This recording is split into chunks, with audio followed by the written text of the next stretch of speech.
our university, in collaboration with Indian Distance Education Association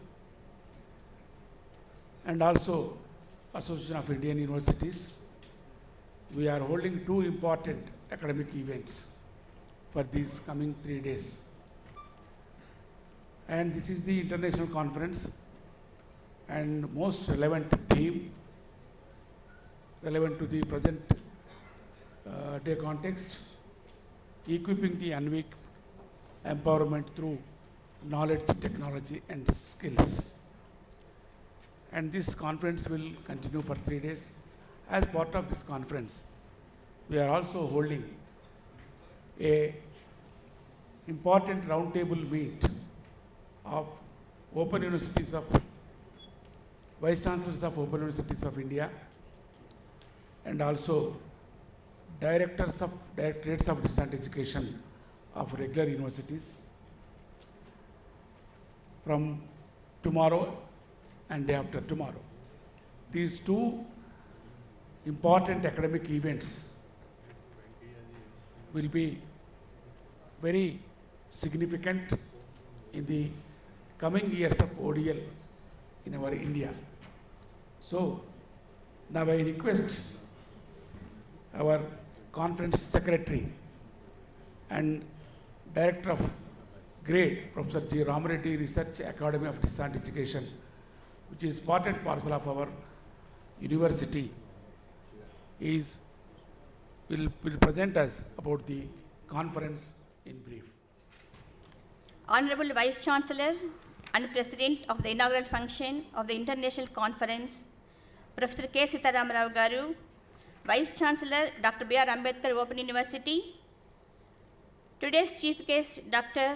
Melinda Bandalaria, Professor and Chancellor of University of Philippines Open University, and also the President of Asian Association of Open Universities, and keynote speaker Dr. Rajan Velukar, former Vice Chancellor of Mumbai University and YCMOU, Professor Murali Manohar Garu, President of IDEA, Professor Romesh Verma, Secretary General of the IDEA, Professor A. Sudhakar, Director Academy, Professor Venkataya, Registrar of the University, guests, invitees, delegates, participants, my colleagues, teaching and non-teaching fraternity of Dr. B.R. Ambedkar Open University, and press and media.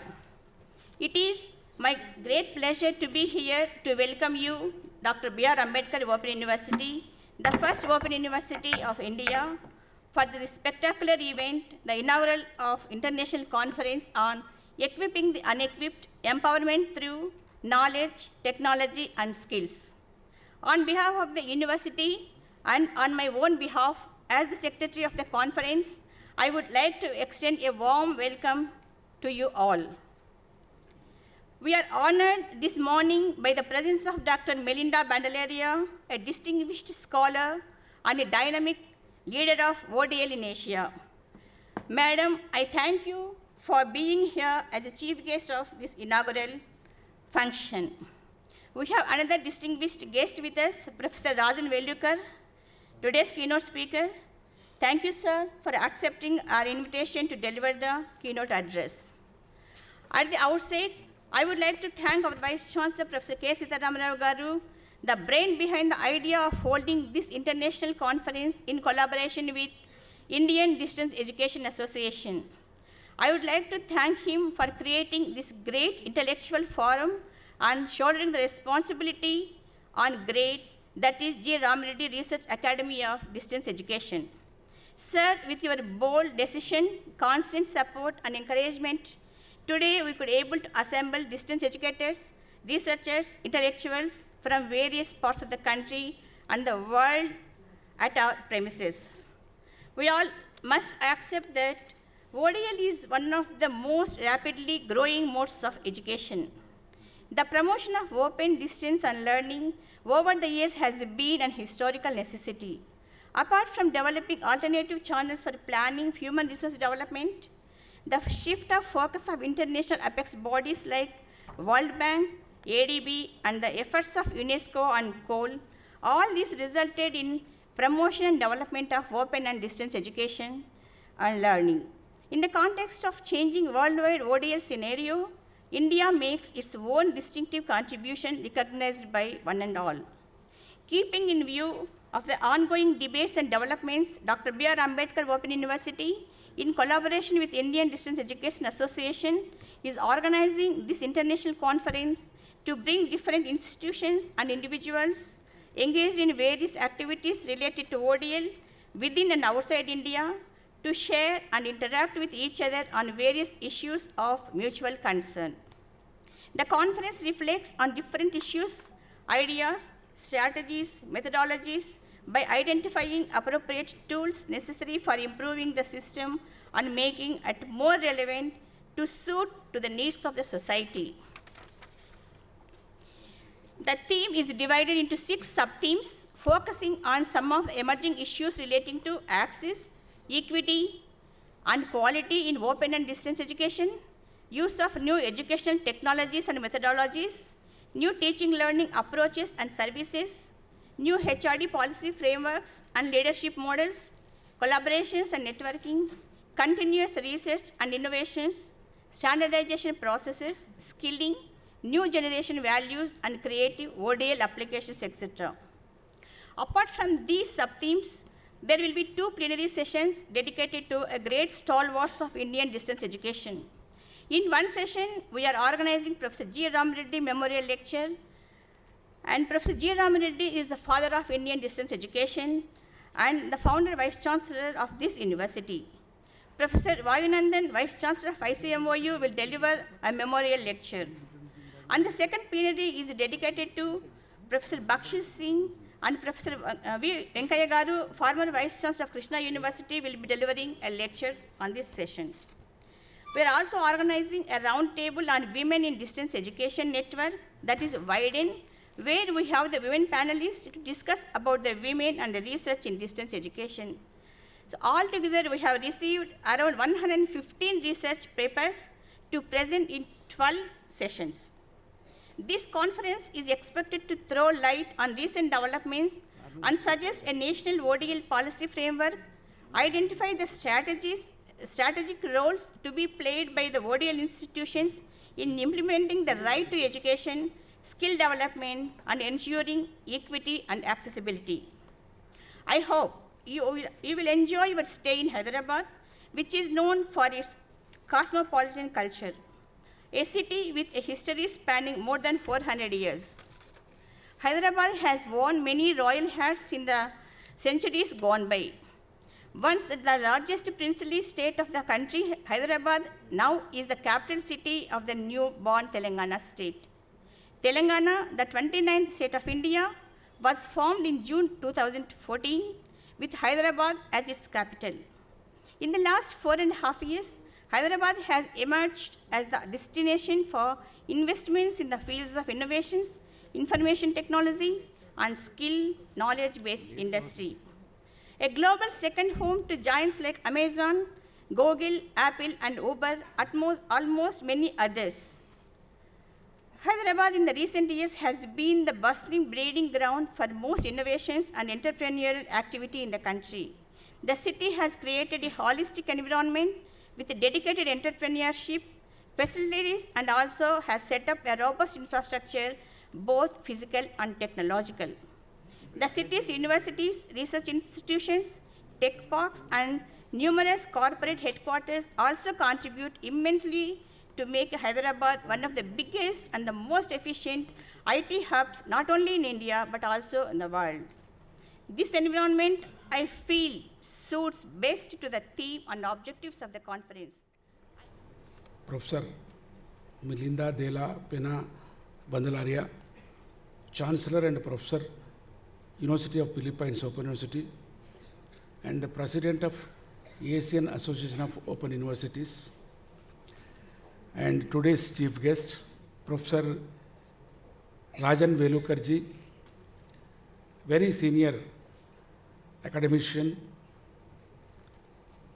and former Vice Chancellor of University of Mumbai and also YCMOU, highly experienced and very strong supporter of ODL system in India. and also a well-wisher of our Dr. B.R. Ambedkar Open University. Thank you, sir, for coming over here and accepting our invitation. And respected, distinguished dignitaries on the dais, Professor K. Murali Manohar is my teacher, and now President of Indian Distance Education Association. This is his brainchild. Since then, he is maintaining and keeping it very active in the arena of distance education of our India. Professor Sudhakar, Director Academic of our university, very dynamic, active, and full of vision with our programs related to our programs of Dr. B.R. Ambedkar University. Professor Ramesh Vermaji, Secretary General of IDEA, is very constantly supporting us and encouraging us to organize this conference. Professor Venkataya Garu, Registrar, and very actively involved in organizing this conference from the beginning. And Professor Puspa Chakrapani, Conference Secretary. The topic which we have selected for this conference is most relevant, and in India also the skill education has become very important and has become part of the policy of the Government of India and other state governments. Keeping this general context of the distance education and also general higher education in India, we thought of organizing this conference in collaboration with Indian Distance Education Association. Apart from this, we also thought of organizing a roundtable meet with the Vice Chancellors of all Open Universities, 13 Open Universities with one National Open University and one private Open University. There are 15 Open University Vice Chancellors, and also selected directorates of distance education institutions of regular universities, that is dual mode universities. The reason behind this is, even now in India, we have no correct policy perspective on the ODL and open and distance education. Now it is slowly evolving. We should be very happy for that. In future, distance education is going to play a very important role to spread the higher education. To meet that requirement, the open universities and also distance education institutions of regular universities should come together to work as a pressure group or lobby to influence the policies related to distance education and open and distance education in India. Keeping that in view, in future, I think it should become a regular feature. I do advise the other universities also will come forward to organize this meet every year. With this brief introduction, I would like to share some of my opinions in brief about this conference and also main theme related to our international conference, that is on equipping the unequipped, empowerment through knowledge, technology, and skills. You are aware that Dr. B.R. Ambedkar Open University is the first open university to be established in India in 1982, and later it became a base for an improved national version of IGNOU in 1985.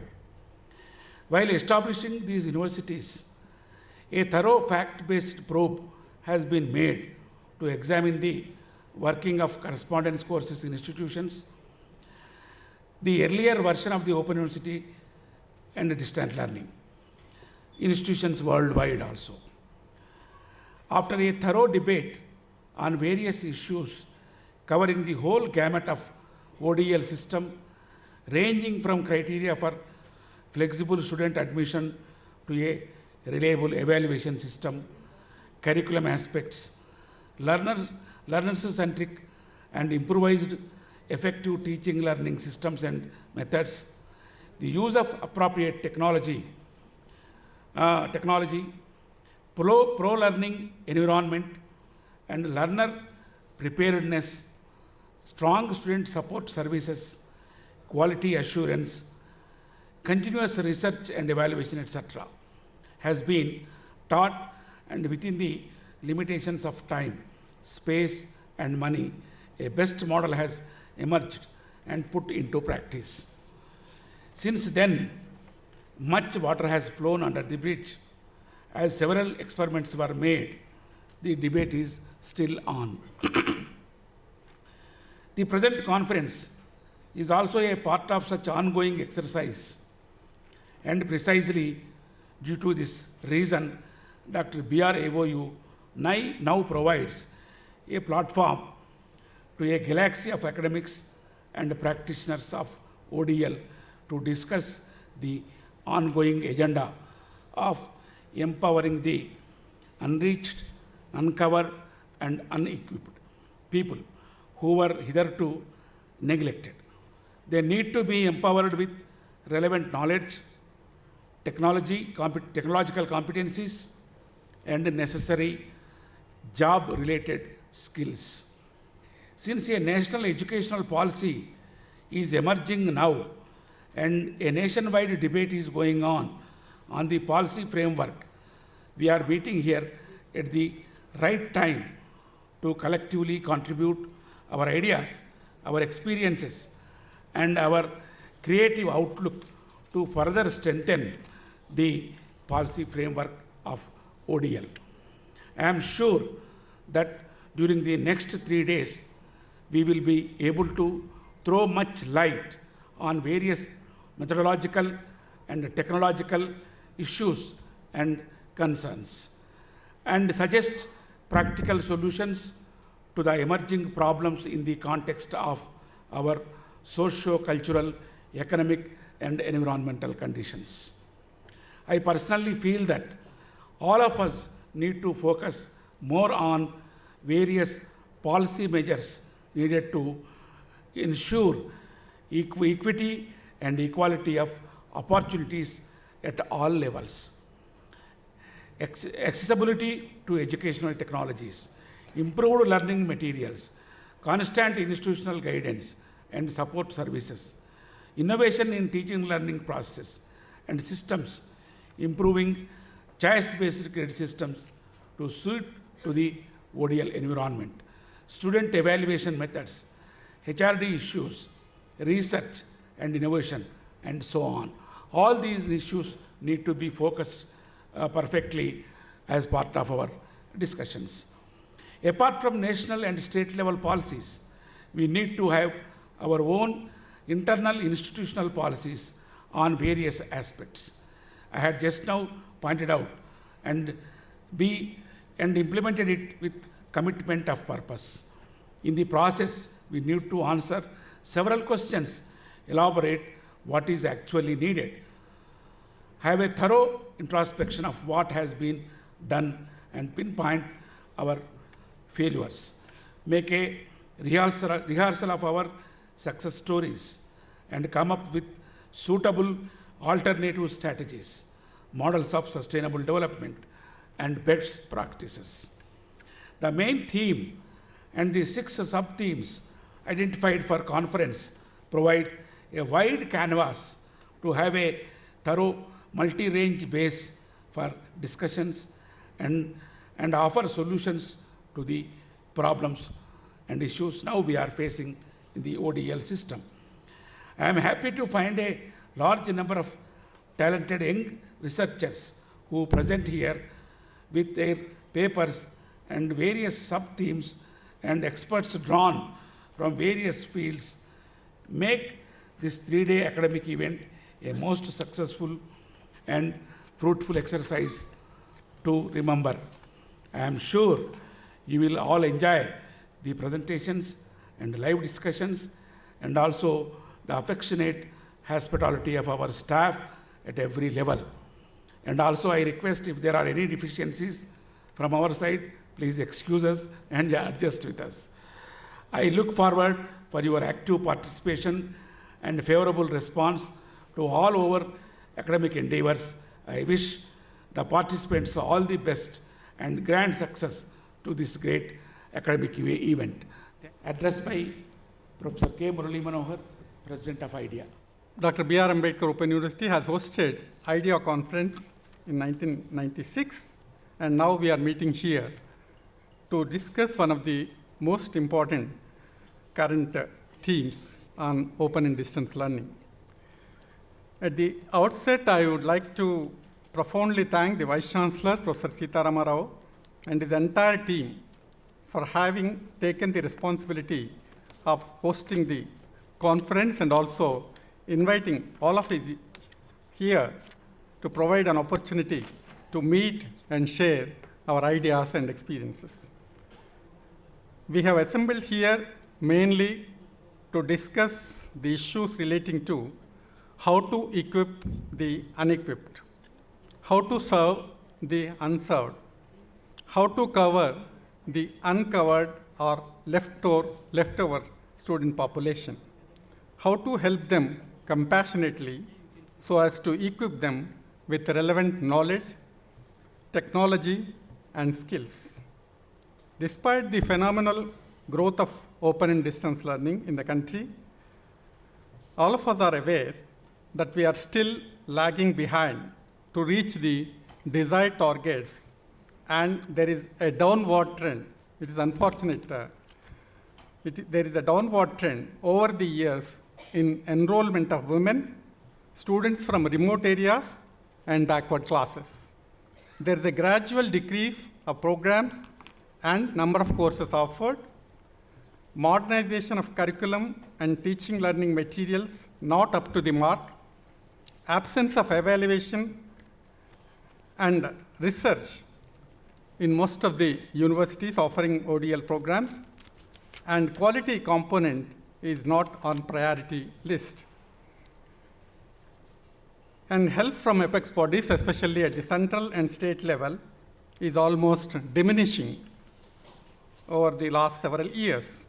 In this background of uncomfortable scenario, to the fitness of things, the present conference on equipping the unequipped, empowerment through knowledge, technology, and skills is being organized by the first open universities of the country at this historic city of Hyderabad. In a globalized world, ODL institutions adapt to suit to the changing economic conditions and volatile market forces. Most ODL institutions in India are self-financing institutions and surviving mostly on fee paid by the students. The paradox is that we are still known as public institutions and not a private corporate undertaking. Governments, both the state and central governments, are only making us starve, but somehow maintaining to keep us alive. Under these circumstances, to maintain prosperity of the ODL institutions and also its competitive advantage, we need to rely on our own value services, creativity, innovation, and above all, strong commitment to the cause. The quality of our own human resource and the level of our own teamwork and innovative performance, etc., are our vital assets in our arsenal in facing the daunting challenges of the future of ODL. We are fortunate that we had glorious past due to the visionary leadership which we have had in the formative stages of open university system. Open universities, with modest beginning, have developed into huge institutions with palatial buildings. As P.V. Narasimha Rao, former Prime Minister of India, put it when he was inaugurating the university campus, we were able to provide easy access to many through our open door policy.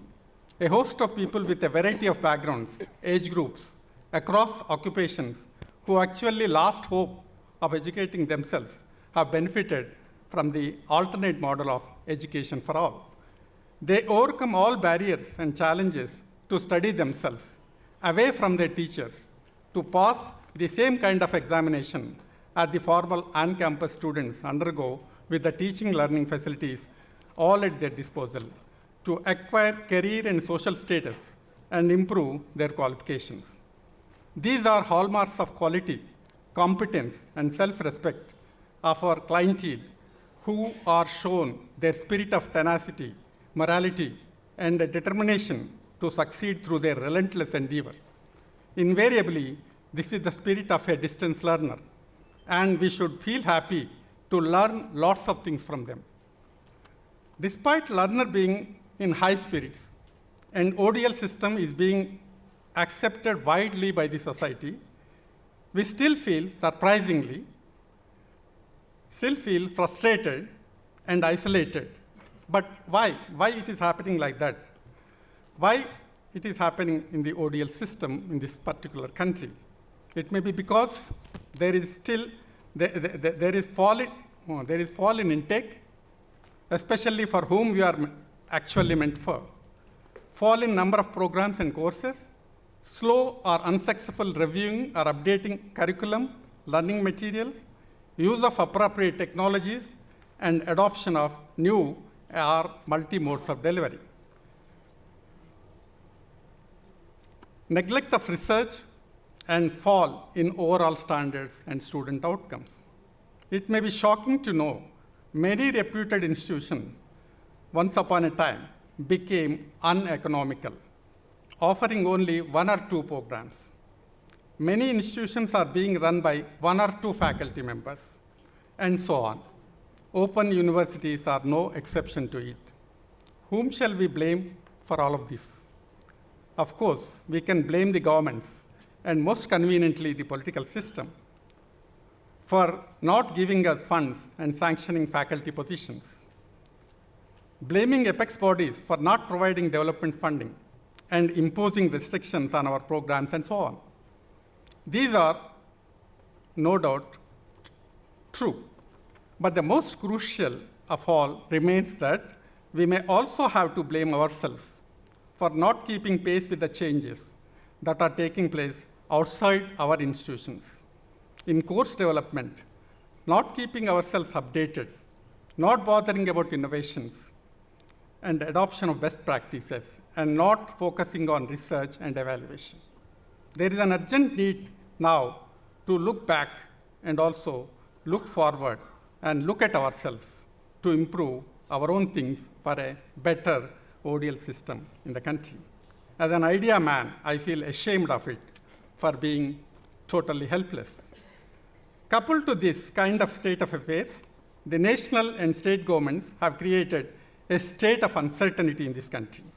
The central government has simply abolished Distance Education Council without proper replacement. The Distance Education Bureau had a short life. Moreover, the HRD and the University Grants Commission began issuing one government order after other, amending and re-amending its own earlier stance on various vital issues, and created almost a chaos, playing havoc with the ODL institutions in the country. The state government had a step ahead, stopping all kinds of support, including grants, creating stalemate, even ignoring the interests of conventional universities and the whole of higher education. Open universities, and especially the directorates, became orphans or waivers. In this kind of not so cool context, we are holding this conference. We had many questions, and immediate answers are not available. There are plenty of problems, and solutions are nowhere in sight. Hence, we need to collectively find answers to various emerging questions, find solutions to various problems on priority basis. As an idea professional, I always feel that we need to protect our own institutions by ourselves, by working hard, by mobilizing opinion, by a concerted action and a purposeful teamwork. I hope I have not hurt anybody here. I thought as an IDEA president, I share this unpleasant situation with all of you present here. Let me take this opportunity to request you all to think consciously and give proper place to all these issues in your respective institutional plans and programs for finding suitable strategies to meet the emerging situation effectively to gain back what has been lost over the years. The present conference also deals with many of such issues as narrated just now. This is an opportunity for all of us to discuss threadbare and find a way forward. Hope you all agree with me. Before I stop, I may also take this opportunity to appeal all of you to join Indian Distance Education Association and strengthen the organization to not only fight back, but also to promote professionalism and continuous interaction between ODL institutions in general and among all its functionaries in particular. You are aware that the main theme and sub-themes of this conference are so chosen this year mainly to take stock of the situation, ODL situation in the country, introspect ourselves, and formulate new ideas for future development. We are sure that we are going to have a highly rewarding academic experience during the next 3 days to discuss and debate over various issues, concerns, challenges, and I think you will also agree with me that Professor Sita Rama Rao, the Vice Chancellor, BRAOU, Professor Sudhakar, Academic Director, Professor Venkataya, the Registrar, Professor Pushpa Chakrapani, Director Grade, and also Conference Coordinator, all the conveners of various committees, and all the heads of units and all the faculty members, and other dynamic teams working day in and day out with their personal care and affection would provide us a rare and memorable academic experience here, which we cherish to remember always in our future academic life. We have lots of programs on offer. The list was maybe cut down a little bit very recently by the authorities for the reasons best known to them. We're still trying to understand and grapple with the problem to find solutions to a great escape. How do we actually circumvent the whole process and then come out of the framework which can give us the leverage to have more programs, maybe not just to get into an expansion list or expansive mode, but to add variety of courses which can really make us occasional in nature and professional in our approach. We have programs leading to the award of degrees, diplomas, and master's degrees, and the undergraduate degrees, ultimately leading to the award of degrees in research for the award of MPhil and PhD. Even that was kept on hold for a couple of years because of, again, some little irritants from the regulatory side. It has been revived very recently, and we are on the right course to reach our destination with a lot of ease. In this context, I am, on behalf of the university, feel it my proud privilege to share with you certain of the landmarks which we have achieved with the cooperation of the staff, both teaching and non-teaching, in the right direction from the regulatory authorities, and unstinted cooperation from the sister universities from this part of the country and elsewhere, even from the international agencies, that includes even SEMCON call. And some kind of participation even from the collaborative partners, which have been coming forward for entering into academic alliances with this university, which has gone on to become a model for 15 other universities in the country, that includes even a national open university, which is IGNOU, which was established subsequent to the establishment of this university. We were actually looking to the big brother IGNOU till quite recently, but there is some kind of a shift, not loyalty, but in kinds of, and the modes in which we place a priority in terms of seeking cooperation and guidance from an elder brother. That has probably gone for a miss.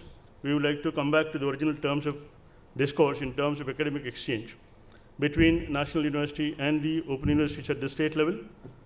In that pursuit, we have definitely gone on to make our own little mark in the field of teaching learning methodologies, and then quality parameters that includes even OERs.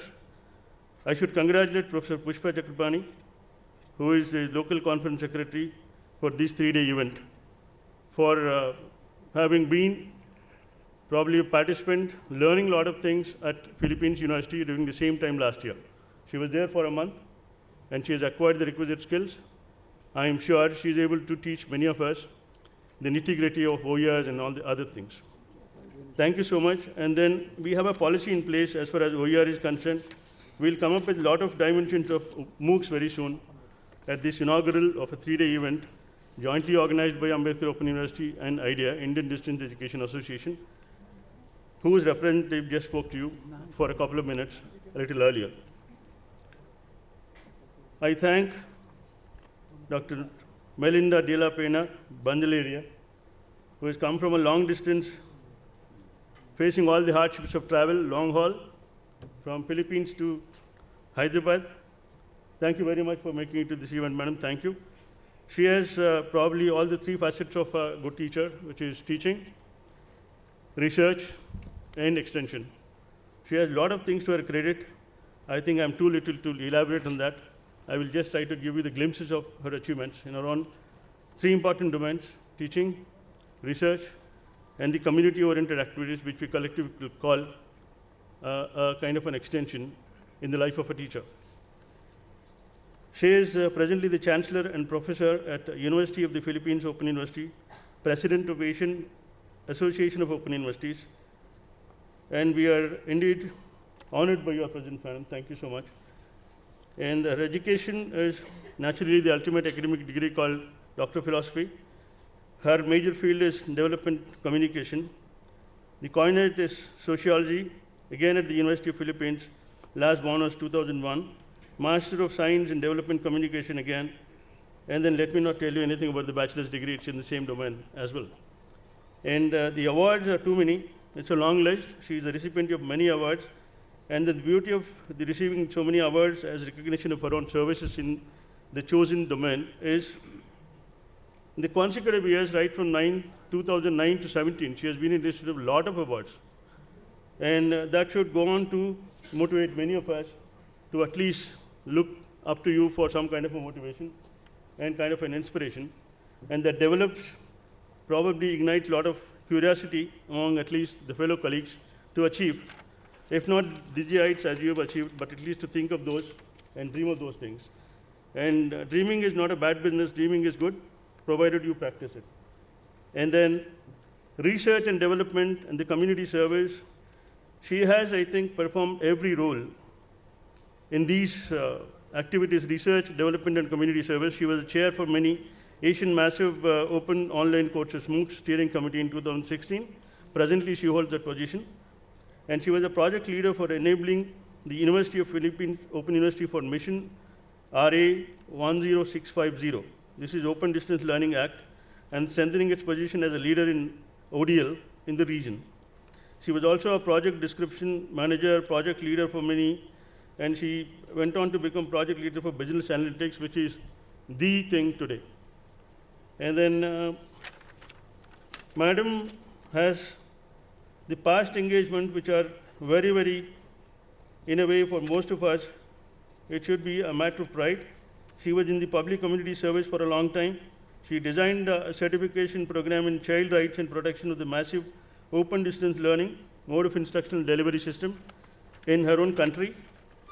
And she was the project description kind of a lead manager for a lot of other things. She had administrative assignments, which are a matter of pride for all of us, maybe a pride for, or matter of envy for a few of us, if at all we take it in a negative sense. And she has instruction modules to her credit, lot of course materials developed for our own university and other universities as well. She has a vast experience in research domain as well. Publications are too many, let me not trouble you with all the details. And we are indeed privileged to have your presence on this occasion.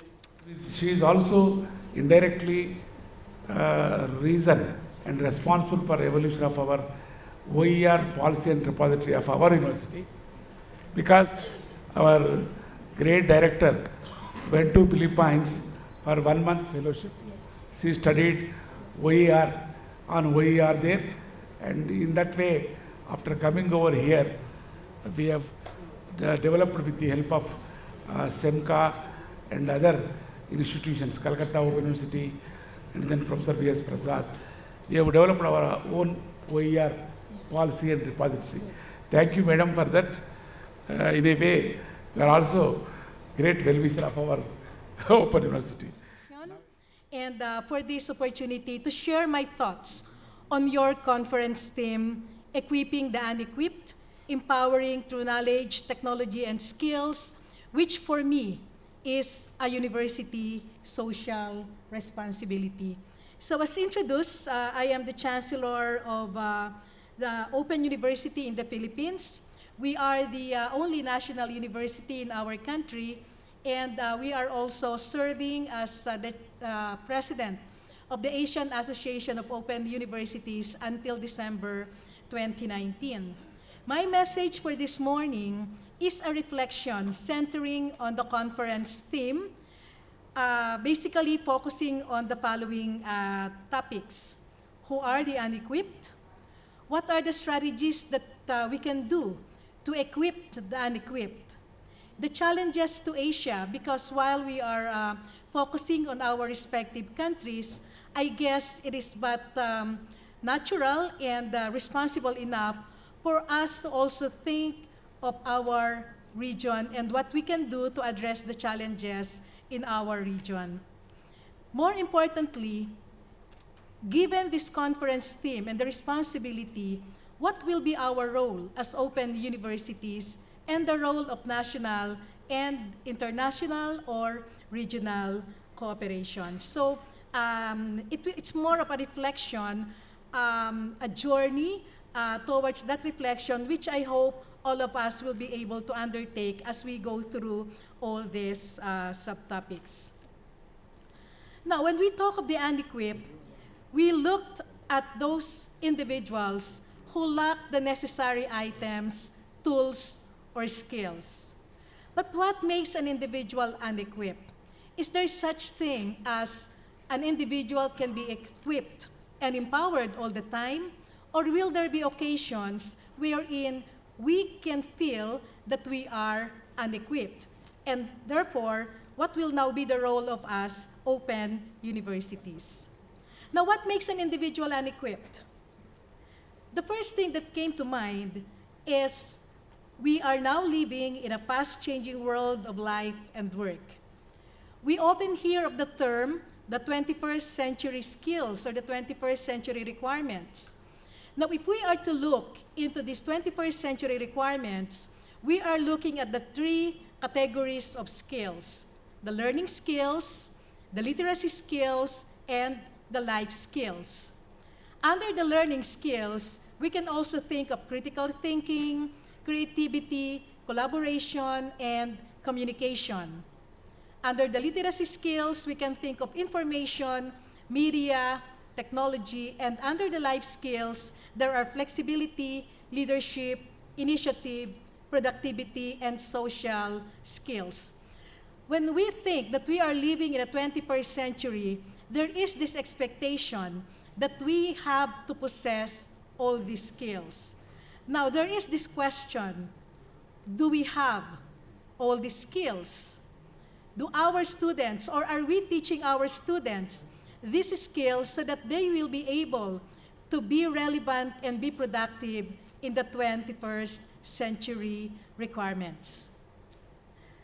Looking at all the skills that are expected from us in this 21st century, probably there will be contexts or occasions that we can feel unequipped, or we lack the necessary skills or knowledge requirements that would enable us to be productive and be relevant in the world of life and work that we are in now. The second aspect that could make an individual unequipped, I have mentioned this already, is the fast-changing world of work. We often hear that we are now in the Industry 4.0. Industrial Revolution 4.0, wherein machines are talking with machines, big data, analytics, all these things. And human individuals, the people, are just one component of the big industry, this Industry 4.0. Again, are we equipped to be part of Industry 4.0? And as universities, are we equipping our learners to be part or to be relevant or to be productive employees of companies working for Industry 4.0? Again, when we talk of world of work, there may be opportunities that individuals can feel unequipped. The challenge, therefore, again, is for us open universities to be able to provide the necessary educational opportunities so that these individuals may be equipped. The third aspect by which we can feel that we are unequipped is by which information is generated and made available. We often hear this term, too much content, there is a world of exponential information growth. In 2013, it has been assessed that knowledge is doubling every 12 months. Probably by this time, it is doubling every 12 hours, implying that this time, probably by the time that we go to sleep, some of the things that we know, some of our knowledge may no longer be relevant. And there may be new information, new knowledge that we need to learn so that we can be continuously relevant in the society that we are living in. Again, how are we responding if we feel that this rate of generation of information can make us unequipped? Something that can really make us reflect as university officials, administrators, even as educators, when we talk of empowering and equipping the unequipped. There is also this construct that because of the fast-changing and modernizing information and communication technologies, and by looking at the factors that I have cited earlier, these things can really make us or the individuals unequipped. Therefore, we are looking at education as the intervention so that we can address this challenge that is brought about, or the disruption brought about by the fast modernizing technologies, specifically the information and communication technologies. Now, when we think of education as the intervention, again, we will be faced with the following challenges. First is the number of individuals involved. How many individuals do we need to address their concerns, their education needs, so that we can really say that as education sector, our academic sector, we are performing our social responsibility of equipping and empowering these individuals. The other challenge is the variability of programs needed, like just-in-time or just-in-case programs, considering the differences in the profile and context of the target learners. And of course, the resource requirements on the side of academic institutions so that we can perform this role of equipping the unequipped and at the same time empowering them with the required knowledge, skills, and technology operations requirements so that they can be relevant in the current society. The resource requirements on our side, but also the resource requirements on the side of the learners is something that we also need to consider. Now, if we are to look at the number one aspect or the challenge of looking at the number of learners involved or individuals involved in this task of equipping the unequipped, we can take a look at the top 10 countries in Asia based on population. That is, if we are to consider the direct responsibilities of the academic institutions for our respective countries. So based on the population, we have here China, second is India, Indonesia, Pakistan, Bangladesh, Japan, Philippines is the seventh, Vietnam, Iran, and Turkey. If we are to take responsibilities of equipping the unequipped in our respective countries, then sector of the population, the current population of our country is something that we need to consider. I must say, India being a largely populated country, then open universities in this country will have very big responsibilities to perform. But I am happy to note also that you are moving towards, in fact, you are already doing something on that, given also the history of this university that was shown to us earlier, and this roundtable discussion that will happen among the high officials of the open universities here in India. That for me is a very good move, so that the responsibility of equipping the unequipped can really be addressed by the combined and collaborative efforts of the open universities in this country. I must say that you are very much ahead of us, probably because you are also, this country is also ahead of us when it comes to open universities.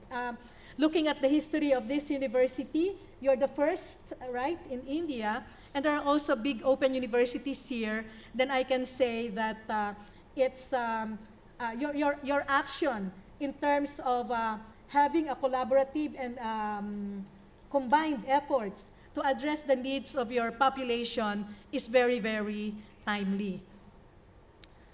So if we are to look at the number, these are the numbers that we need to consider in our country and in the neighboring countries in Asia. Now, let us look deeper into the age pyramid. When we look at the age pyramid of our population, this one again is for Asia, we can look in terms of learning needs, 3 or 4 different categories. If we are to look at the responsibility of equipping the unequipped, one large sector, almost half of our population in Asia, are working age. And if we are to look at their continuing professional development needs for them to be relevant in the Industry 4.0 generation, then we have to have programs that will address these continuing professional needs. If we are to look at the lower level of the pyramid, we can say that these are those who should be part of the formal education system. Of course, we are lucky. We have different universities, different programs, different initiatives, so that this age sector can be part of the formal education system. But we also know that even under this age group, that in the lower part of the pyramid, we know that there are also the out-of-school youth with skills and knowledge that we should provide so that they can also be productive members of our society. Now, looking at the top level of the pyramid, these are, shall we say, in our country, in the Philippines, we call them the senior citizens. They have retired from work, I mean the formal work system or labor system, and in our country, they are of age 65 and above. But we know that this sector of the society can still be a productive, or they can still be productive members of our society, and therefore, under the Sustainable Development Goal number 4, should also be provided with lifelong learning opportunities. Again, probably conventional or residential universities may not have this as their priority, but for us, open universities, this is something that we can be of better service to our countrymen. Again, 3 age groups, and probably 3 different needs when it comes to education opportunities. Now, let's take a closer look. I think this is more familiar to you. The population pyramid of India. More or less the same as that of Asia. You have 48.3% of working age, which I put from age 25 to age 64. So same category, and if we are to look closely, we should also be considerate of the needs of the different genders. So like for instance, probably the males would need different things, the females would need different things. Again, how are we to respond to these different needs of these different sectors of our society? Given the magnitude of the population of India, then we can say that your percentages are really, really much higher than our percentages. And given also the ranking that India is occupying when it comes to the regional profile, then your contribution towards this initiative will be very, very significant. Very, very significant. If you will be able to address this concern, then I'm sure Asia will be in a better hand when it comes to equipping our individuals or our countrymen in this 21st century. But looking beyond numbers, these are some questions that we need to ask. Can the brick and mortar or conventional universities handle the demand? How many are you, you who are here are from conventional universities? None? So I guess we are all from, okay, I can see few hands. That means to say that almost 99% of us here are in the open education universities. But still, we know that we have to also consider what can the residential or conventional universities do when it comes to this task of addressing the learning needs of our countrymen. So the question, can the conventional or residential universities handle the demand, considering the needs of our respective countries? Are our educational programs flexible as on-demand learning? So like for instance, those who are already working or part of the industry and they need something, reskilling or upgrading of their knowledge and skills, are we providing that kind of opportunities to them? And are our programs accessible and inclusive enough to be able to address the different needs of the different sectors of our society? Again, if we are to take seriously this call for us to equip and empower the unequipped. Related to that is a question, are our programs ubiquitous enough to provide learning opportunities to the learners wherever and whoever they are? These questions point to the potential major role of open universities. I have been saying about this earlier, and equipping and empowering the unequipped. I have mentioned earlier also that the fast-changing information and communication technologies always make us unequipped because of the fast changes in the knowledge, in the skills that are required from us. But at the same time, we can also use or maximize the affordances of the modern information and communication technologies so that we can adopt open education practices in our universities and be able to perform this task better. So the role of open universities, by virtue of who we are. Of course, we all know that we are not constrained by physical and geographical location of our learners. our basic characteristic is the physical separation of the learners from the teachers and the other elements of the teaching-learning environment. Therefore, wherever our learners are, there is this potential that as open universities, we will be able to reach them. Something that residential or conventional universities may not be able to do. I always say that we open universities are not here to compete with conventional universities. We are not competing with them.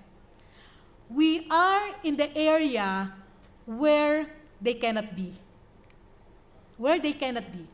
And therefore, we have to maximize that potential of being in areas where conventional universities could not be. And that's who we are as open universities. We are not constrained by physical and geographical location, wherever they are. In fact, even if they are outside the country, there is this potential that we can reach them.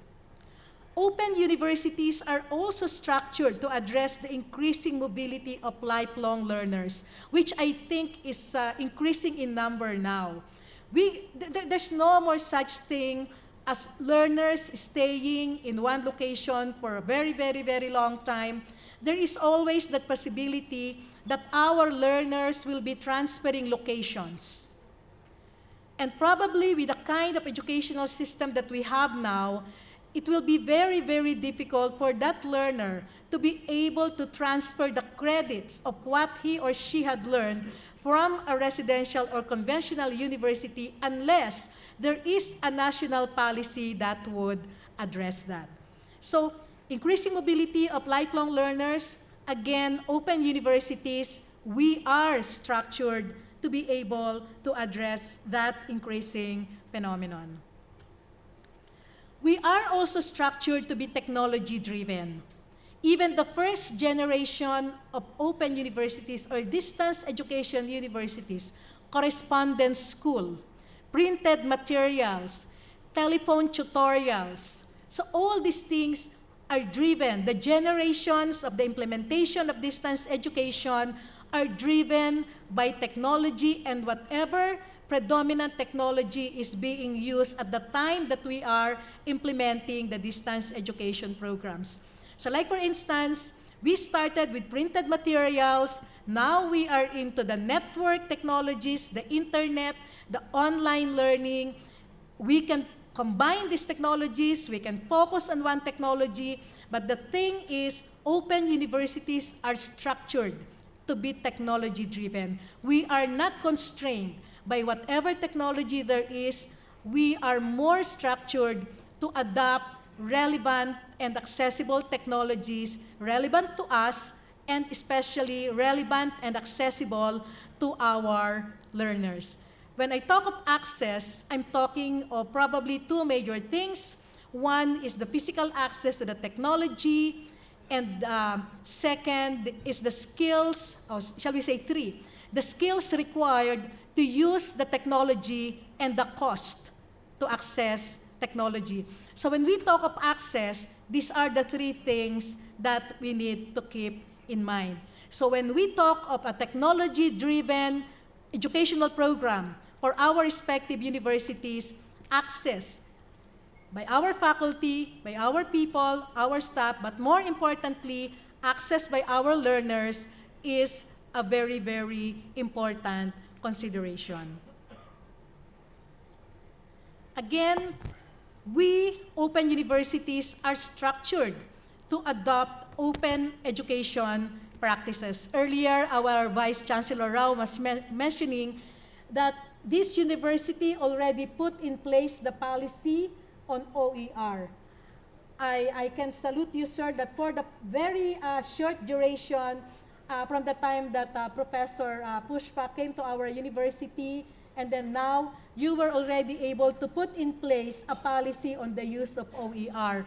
In our university, it took us several years before we were able to implement or put in place a policy within the university that would encourage or enjoin our faculty members to use OERs and even implement, develop, and offer massive open online courses. So it took a long discussion among the university staff, our academic people, and considering also the kind of technical, technological requirements and skills that would be required from us, it took us years before we were able to do something that you were able to do in just few months. So I congratulate you for that initiative. And if this university can do that, probably there is this very big possibility that other open universities in India will be able to do that. I must say that you also have a more conducive national policy when it comes to open education than the Philippines. Because you already have policies which address open education. Still, in the Philippines, we are advocating for that. We have the Open Distance Learning Act, but changing the mindset of universities so that we can really go large scale into open education practices is still a big task for us. So when we talk of open education practices, we are talking of open programs.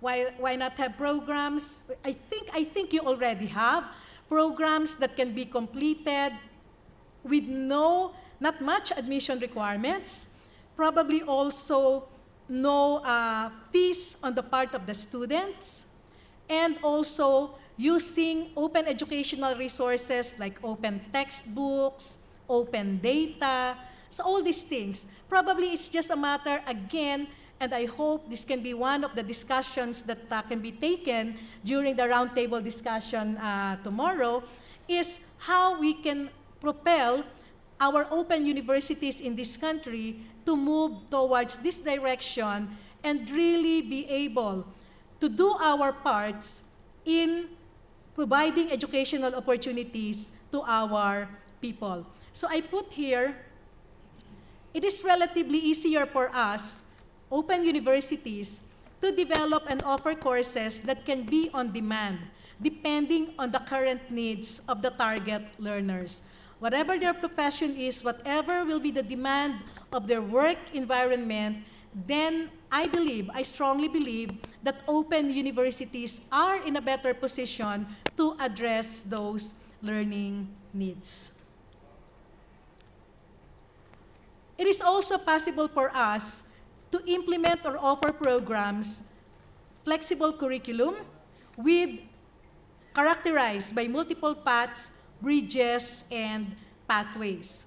I put here as examples multiple entries and multiple exits degree programs, accreditation of prior learnings, like for instance, the learnings acquired through the massive open online courses, and associated with that is the offering of micromasters or nano degrees from the massive open online courses that we may plan to develop and offer for the various sectors who are our learners.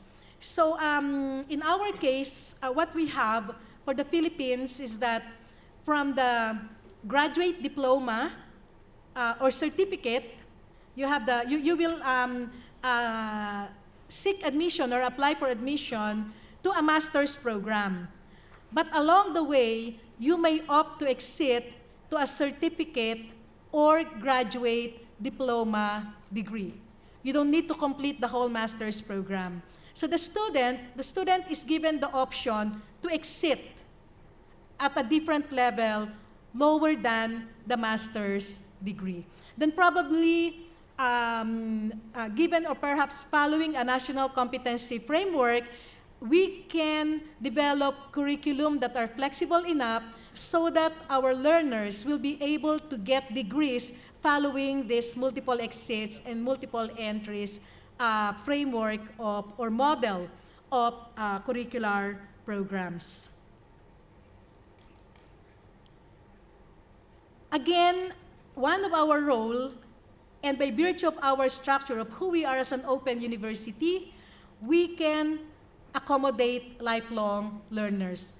I have mentioned earlier, looking at the pyramid, the age pyramid of our population, we still need to provide learning opportunities, even those whom we can say are already retired from formal work. In our context as Open University in the Philippines, we have had students with the age 70 or even 75. They are still very much into learning new things. When I visited the Open University Japan, I was also surprised to see many senior citizens enrolled in different non-formal programs of the Open University Japan. And one of them, I think his age is 80 years old, and he was telling me that it gives him happiness to go to the University Study Center and be with his fellow learners and discussing with them literature, even films or movies, and even the subject, or even language. And when I asked him, so what do you want to do with all those learnings that you are getting from the Open University? And he said, well, I can be a language teacher, and that is at age 80. So I was very much inspired that Open University Japan, there are something like, when we were there, about 20 of them, all above age 65, visiting the study center. Some of them even driving for about an hour just to reach the nearest study center. But what they're telling us is that it's something that keeps us occupied productively, and we know that we can still be productive members of our society. And that's what keeps us learning and continuously enrolling in the different programs that the Open University can provide. So that's a sort of an inspiration also to us. So in here, when we say lifelong learning, I put here from womb to tomb. It means to say that these are the different age group, the different sectors that we need to look into, or if you like, it's from cradle to cremation, whatever is acceptable to us. Now, again, in this slide, I put here the country population vis-a-vis the presence and enrollment in open universities. There are more than 60 open universities, at least in the listing in the internet, more than 60 open universities in the world. 8 of them are mega universities from Asia. I'm not so sure if the figures here are still updated, especially for your university, because it says here it's 450,000. But I got this from the internet, and we can see here how many open universities are catering to the population of the respective countries. So we can see here also that the biggest university, open university, is here in India, the Indira Gandhi National Open University. Is there one from IGNOU here? Yes. So, gentlemen, much responsibility on your hand. What I'm trying to show here is that these are the open universities, the mega open universities in the region, taking care of the number of the population also in our region.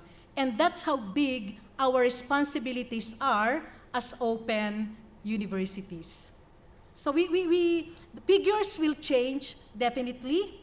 Figures may not be accurate, definitely, but this will give us a picture of the sector that we are servicing at the moment and the potential figures that we need to look into if we are to address the theme of this conference, which is equipping the unequipped.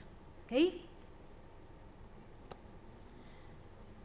The last thing that I want to point here is the role of national and regional cooperations like IDEA and AAOU.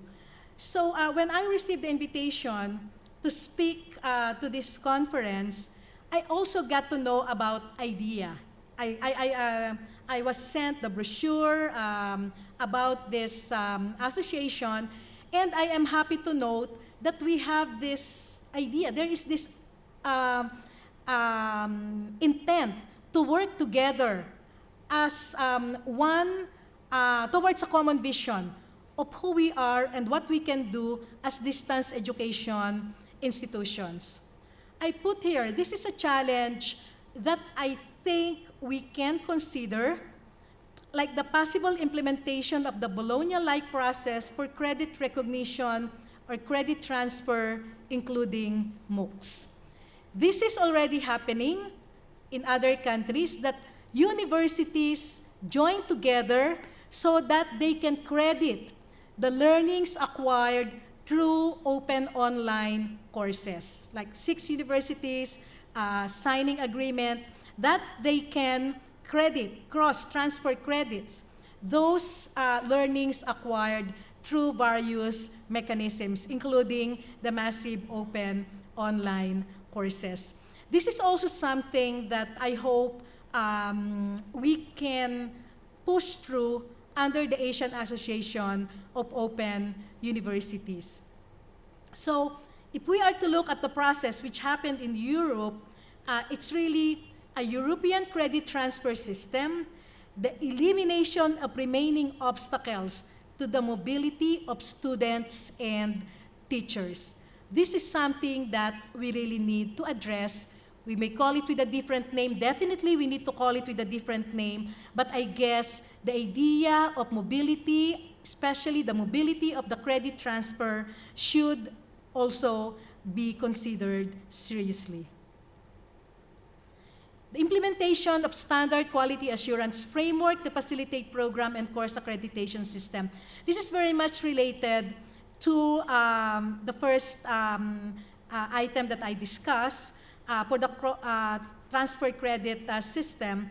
When we did a study on massive open online courses and the possibility that universities will credit or give credit to these learnings, the very first thing that they raised, those respondents of our research, the very first thing that they raised was, how are we to be assured of the quality of the learnings that they acquired through these various education or learning engagement? Now, if we are to work if we are to do a collaborative work on this and have a common quality assurance framework for distance education programs or even open online courses, then there is a possibility that the question of quality of this instructional system will no longer prevent us from doing this course accreditation system. AAOU was able to put in place a QA framework for distance education programs, but unfortunately, we were not able to take off from there.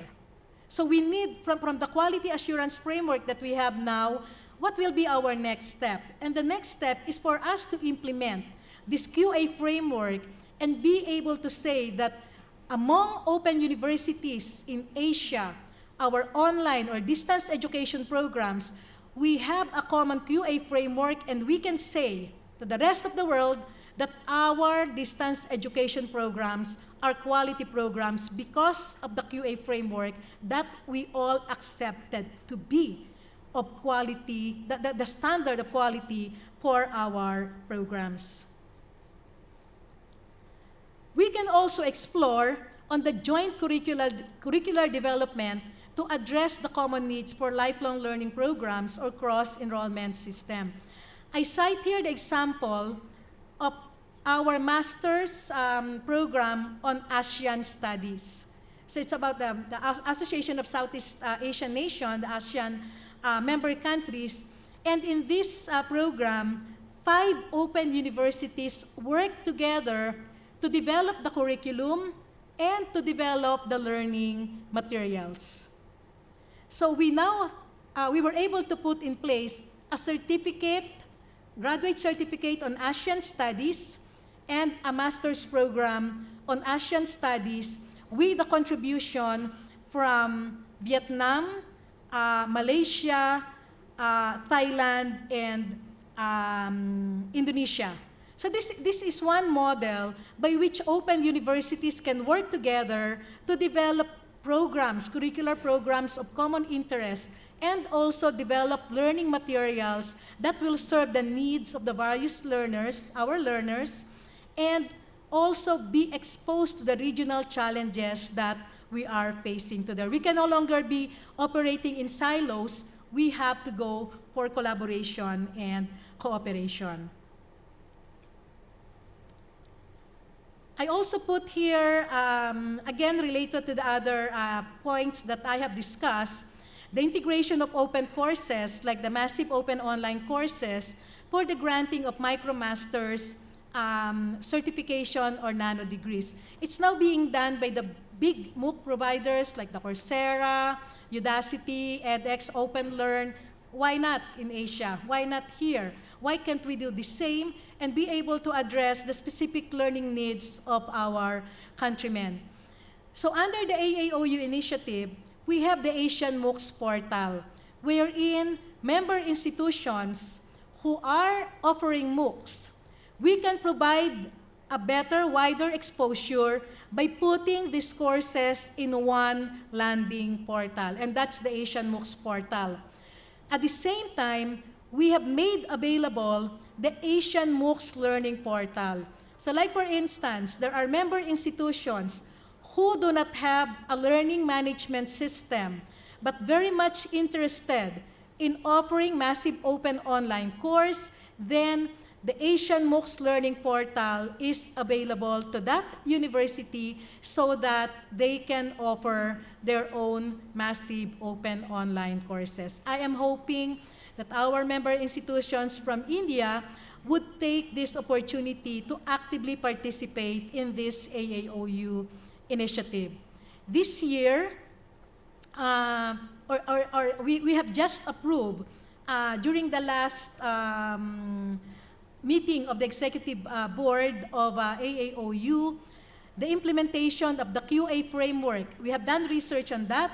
We are now ready to implement it on a pilot run, the QA framework for massive open online courses and OERs, and open educational resources. We are also ready to implement the open badge system so that we can proceed to the certification programs through MOOCs. And the courses will be coming from the different member institutions. So when we put all these initiatives together, we hope that we can increase the level of collaboration and cooperation among open universities in the region and be able to put together programs so that we can address the regional challenges at present. I also put here the sharing of best practices. I think that's what conferences are for. And research results. I have discussed the QA framework so that we can continuously improve the implementation, our strategies to implement our distance education programs, and further enable us, open universities, to equip the unequipped and empower them through the educational programs that we are offering. So I put here, open universities are in a more appropriate position to equip and empower the unequipped. We are in a better position to do this, so let us all rise up to the challenge. I think that's my last. The title of this conference is Equipping the Unequipped, Empowerment Through Knowledge, Technology and Skills. To me, the two words are very, very important, and that is going to play a key role in future. What are these two words which came to my mind, of course, from the title of this conference? One is empowerment, very, very important word. we need to understand the meaning of this word empowerment, a very big word. The moment we understand the word empowerment, we are going to get the solution very easily. We need to empower our young generation, our learners. Empowerment is not telling them what you want to, but just giving them the options, as you have several options in buffet, and you just tell what is good and what is bad and let them decide. Just provide them information, just provide them a platform and let them decide what they want to choose. That is empowerment. Empowerment is not that whatever we want to give it to them, you just go on giving. We need to understand this open and distance learning from a very futuristic point of view. The another word, I am not talking about equipped, but I am talking about unequipped. If you ask a question to yourself, are we equipped to serve this younger generation? Then the answer would be, if we really understand the younger generation of future, then the answer would be, we ourselves are not equipped to provide whatever they will need in their life. And therefore, we need to think first about ourselves, that how do we equip ourselves, and then we think of them, how do we equip them, the future generation. And therefore, the moment you ask this question to yourself, and the moment your answer is that yes, we are not equipped, we are unequipped, then only that will drive you to do some innovations, which is very much needed. And therefore, I would say that I worked in open university and a closed university, both. Closed means traditional university. So I know that. But today on this platform, I would like to say that the open universities also needs to be more open. Because we are talking about the structures. We are creating structures. But is open a structure? The open has to be more open and more open. The more we go, the more open we will have to be. That is what I wanted to just briefly, so that I get warmed up. Now I am warmed up. So yesterday I was jotting down something which I would like to narrate to all of you. We are in a very different kind of world. In the higher education sector, if you really think with whom this higher education sector is dealing, we all belong to 20th century. We are dealing with the 21st century kids. A child who has been born after 2000, maybe in 2000 or 2001, he is almost 18 years, and after 17 years he comes to higher education. We are getting a very different kind of lot, not necessarily after 18, that is also increased. That has also increased. And therefore, if you look at the homeschooling number is increasing. People are not going to school, but people are studying at home because they think that what they need, they are not getting in the schools and colleges. So homeschooling. They are not going to colleges, but they are going to the open universities because they are more open than the closed universities. And now we are talking about more open. So we need to understand change is mandatory, survival is optional. We need to understand whether we would like to survive or not. And then if we would like to survive, then we need to understand what kind of revolutions humans are facing. Humankind is facing unprecedented revolution today. Let us understand How do we design a world where people comes first? And therefore, whatever plans, whatever strategies we are going to discuss in 2 days conference here, or maybe in the roundtable conference, we need to understand the change which is happening, the speed with which it is happening. Madam was talking about Industry 4.0. Let me tell you that it is not the beginning of Industry 4.0, but we are in the middle of Industry 4.0. Now we are talking about Industry 5.0. Future is Industry 5.0. Industry 4.0 is going to end very soon. Very soon, maybe in 10 years. Then what do we do? Then what kind of revolution is going to come? So Industry 4.0 is collaboration between man and machine. It is all cognitive. Now we will have to deal with that. It is Industry 5.0 is personalization. You have a better model than the 3D printing model, and whatever you need at home, most of the thing you will print it. You will not call a painter to paint your wall, but you will use that 3D printer, which will be much, much cheaper in future, and paint your wall. No need of a painter. That kind of personalization is going to happen. You can make the sole of your shoe, you don't have to go to a shoe laundry, but you can make the shoe of your shoe at your home. So that kind of industrialization is going to happen. And therefore some futurist said that he predicted death of higher education. It will not happen, but this is a thinking point. We need to think about this. Why is that person is talking about death of higher education?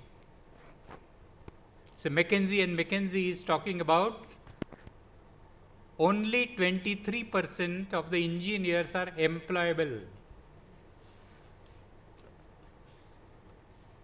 Look at the correlation. Is the cost of higher education increasing? Yes, it is increasing. Why are they coming? Why the aspiration for getting higher education? So that they get a good job, so that they can start their own business and earn money. And now, if their aspiration is increasing, the cost is increasing, and the jobs are decreasing, then in future somebody may think, why should I go to higher education to learn? This is a question which young people are going to ask us. Today some are asking, but in future more number will ask. Then what will happen to the access? We have institutions, and therefore we will have to be destructive in nature. From a positive point of view I am calling, not from a negative point of view. How do we destruct? How do we innovate? How do we talk about the future-proof degrees or diplomas or certifications? Not necessarily, as Madam said, that I want to spend 3 years in your university. I just want to spend 1 week, learn something, and then just go back. There are some people, those who have dreams. As Madam was saying, 80-year-old in Japan. But let me praise YCMOU for that. We had given a degree to one 83-year-old person in 2008. So he came to us, he wanted to do law, but we did not have law, but he was only 9th standard pass, so we gave him admission for our BA program, and then he got into LLB, and then he did LLB. When he passed from our university, he was 83 years old. So the whole age group which is going to come to our Open University is very, very different. So friends, it will be an unprecedented revolution. All our old stories are crumbling and no new story has so far emerged to replace them. We will have to search for a new story. We will have to create a new story for the changes which are happening in this world. How can we prepare ourselves and our children for a world of such unprecedented transformations and radical uncertainties? A baby born today will be 30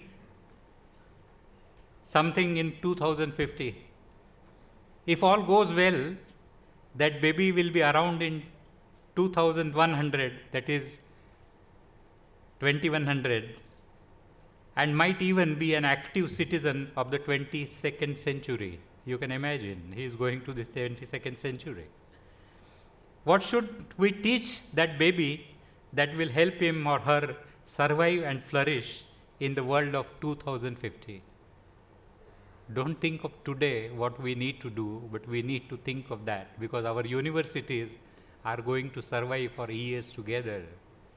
We need to think what is going to happen, because most of the jobs, almost all the jobs will not exist after 10 years. And if they are not going to exist after 10 years, then what kind of education which we need to provide? And then how do we survive in that? If we have to survive, don't think of them. We have to first think of ourselves, because if university survives, we will survive. And then we have to survive, then we have to do something else, something innovative for these young children. Now, unfortunately, we don't know the answer how the world will look like in 2050. Very difficult to predict accurately. Even the rainfall we can't with so much of technology, that the rainfall will be 7.8 or 150 mm. No. We need to work in statistics, we call it as interval estimation, not point estimation. And therefore, whenever we are thinking about the future, we need to think, because we are going to live in a world of AI, ML, CL, and algorithms and algorithms and algorithms, man and machine. All the cognitive jobs will be done by these machines. Then what is going to happen? The entire mapping of your brain is going to be done by algorithm.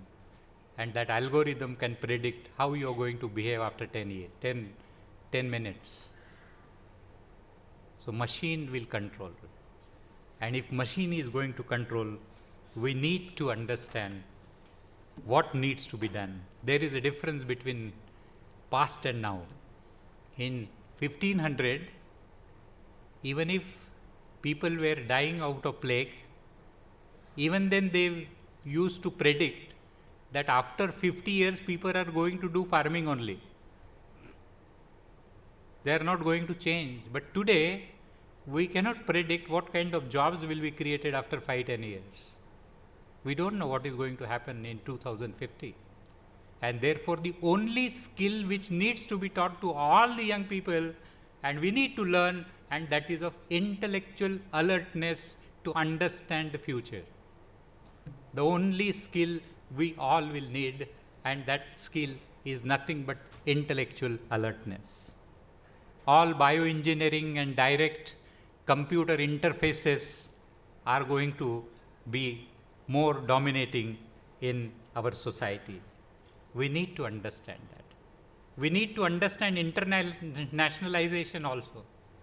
We are talking about the accreditation in open universities and distance learning today. But in globalization, we need to talk about the international accreditation process, and AAOU and Dr. Babasaheb Ambedkar Open University, along with all other open universities, can play an important role in creating international accreditation. Let us go beyond Bologna. Let us go beyond ECTS and create an international accreditation process for all the universities and work together collaboratively.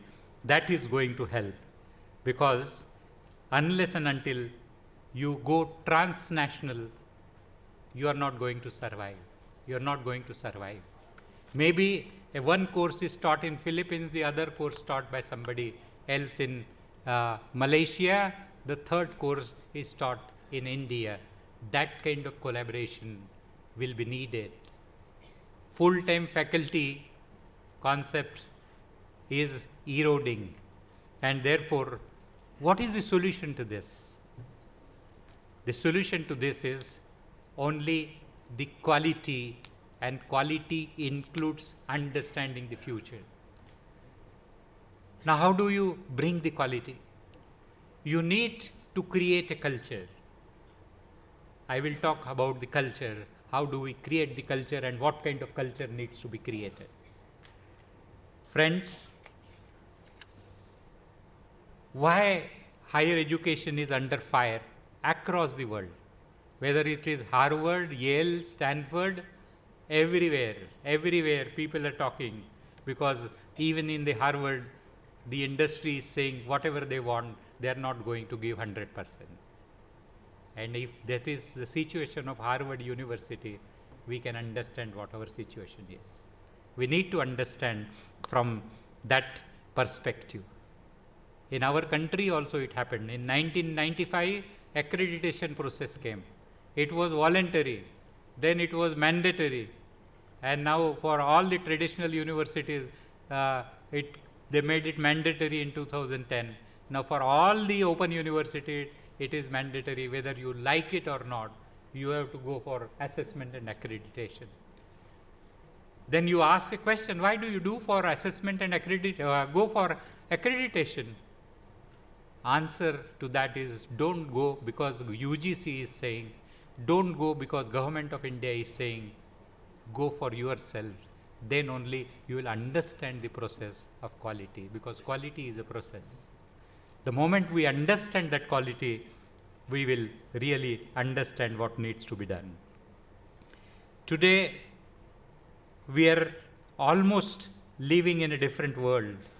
Almost every day seems to bring some new report or statement or perceived shortcomings and failures of higher education.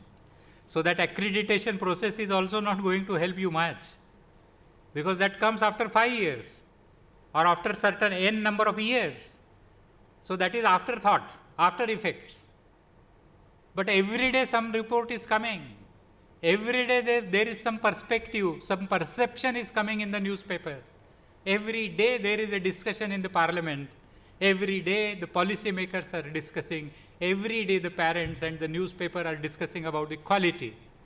And therefore, we need to go beyond that 5 years period. We need to go beyond that n years period of accreditation, and therefore, we need to inculcate the habit of quality culture in our universities. Then only we will be able to achieve what we need to achieve.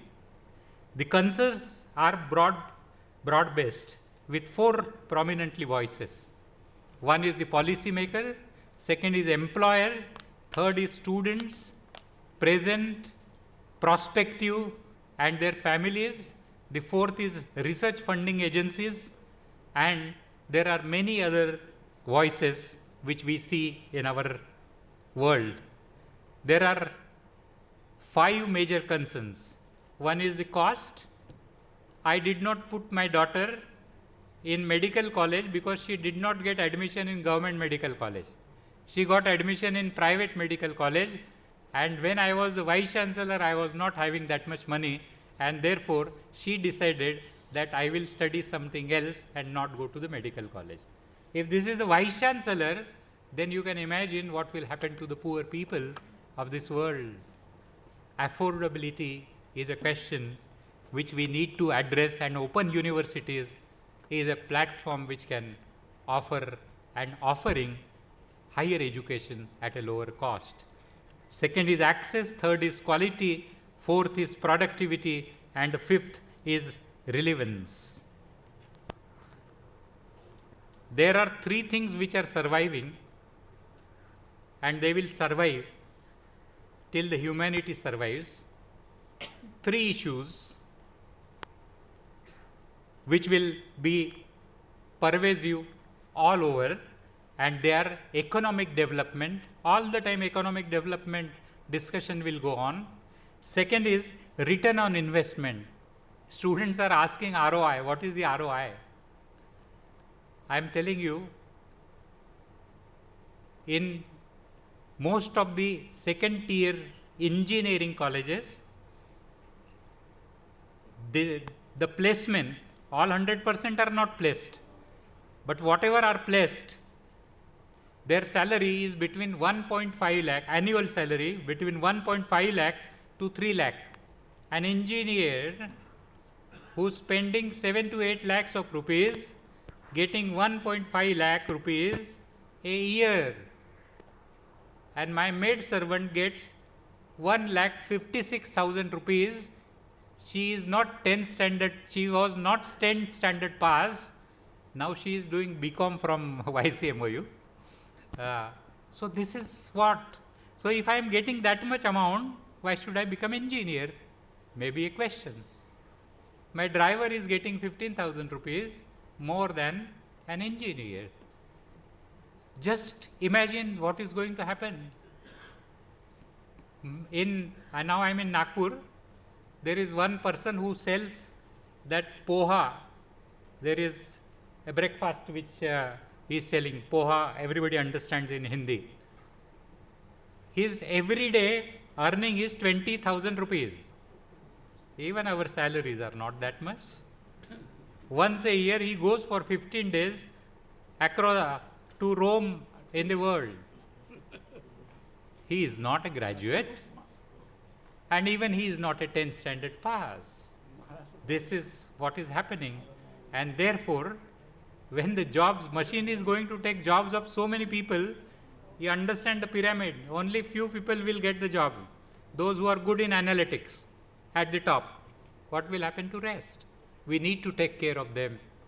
That is equipping those unequipped people. First us and then those.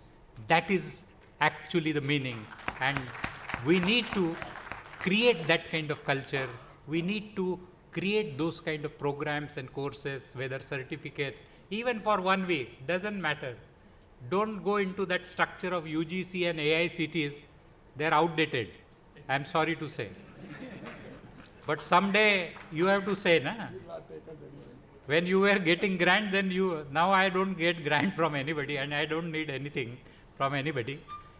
But I am telling you, this I have told even AICT from their platform in 2007, when I was Vice Chancellor, that you are outdated, don't control, give freedom, give flexibility to people, they will survive. Now there I am reading a book 4, name of the book is 4. I don't know anybody has read or not. 4, yeah, the name of the book is 4. Now under the 4 companies, one is Apple, Facebook, Google and Amazon. Amazon is number 1 now. They are not in 1 trillion yet. Now there is a race. But all these 4, they have done destructive innovation. Okay? Total destructive innovation. Ola, Uber, destructive innovation. But now these 4 companies are also not going to survive after 15 years. Then what is going to happen? We need to understand, and therefore we need to create a culture of quality, and we need to understand what quality assurance is. As one of the thing is about quality, we have to commit to excellence. Now if we have to commit to excellence, we need to create 5 cultures. Now what are those 5 cultures? One is relevance. Second is community. Third is focus and aspiration. The fourth is evidence. And the fifth is betterment. Very important that betterment is. The 5 cultures of quality can thus be explained by using the analogy of taking a road trip. The first culture which we need to create is culture of relevance. Now, just consider if you are taking a road trip on your own, with your own money, with no one waiting for you at your destination, it may not matter whether you reach or not, because you have planned on your own, with your own money, and therefore you don't have to bother much whether you are reaching the destination, how much money you are spending, which road you are taking, which car you are using, you don't have to bother. But sometimes the resources are given by somebody, not of yours, and you have been asked by somebody and you have promised to them that I will take your car to that destination. If you have promised that you will be taken to that destination, then the scenario changes. And if that scenario changes, then they will expect you to use their resources wisely to travel to the destination you have described to them. We are taking money from students, so it is their money. So they will need relevant education. So relevance is very, very important. We need to understand that relevance. Just like this, your institutions run on other people's money. They expect you to deliver what you promise to them. The second culture which we need to create a culture of relevance. Second culture is of community. Now community is, it is possible with sufficient preparation to take a road trip alone. But a quality institution cannot function without many people like faculty, administrators, staff, governing board, managing board, alumni, students, donors, etc. Working together to take the institution on its journey is very, very important. A quality institution thus has a culture of community characterized by respect, communication, collaboration, collegiality, among others. That is the second culture which we need to.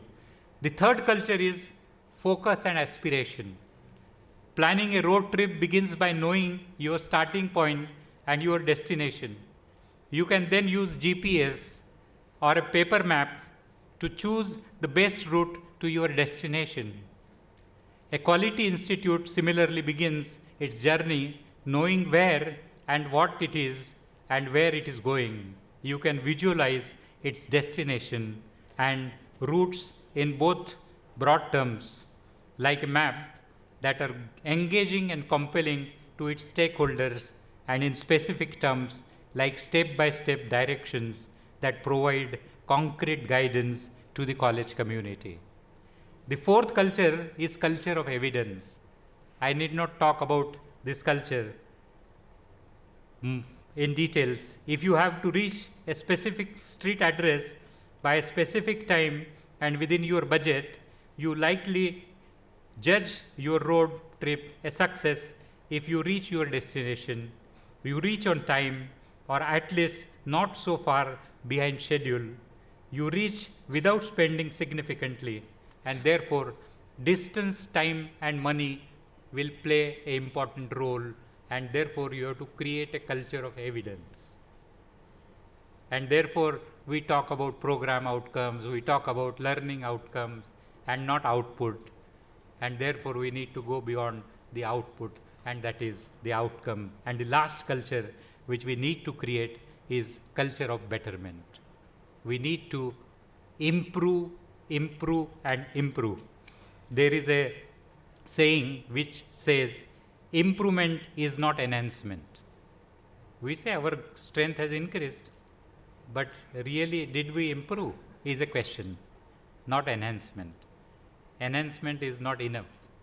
Improvement you will have to do, improve, improve and improve. You will have to learn from these measures to make adjustment in your travels. This is how you will have to understand in the perspective of distance, time and money. So please create the culture of this evidence, relevance and all the cultures which I have told you. Because in 21st century, whatever has changed, we call it as meta trends. Meta is not linear. Meta is not sequential.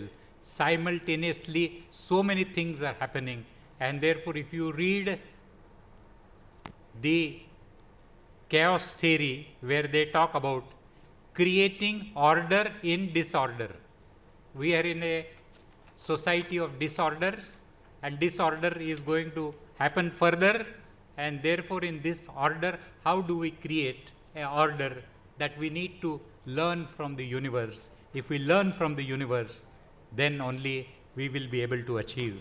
Friends, two things you create. One is you prepare an operational matrix on governance.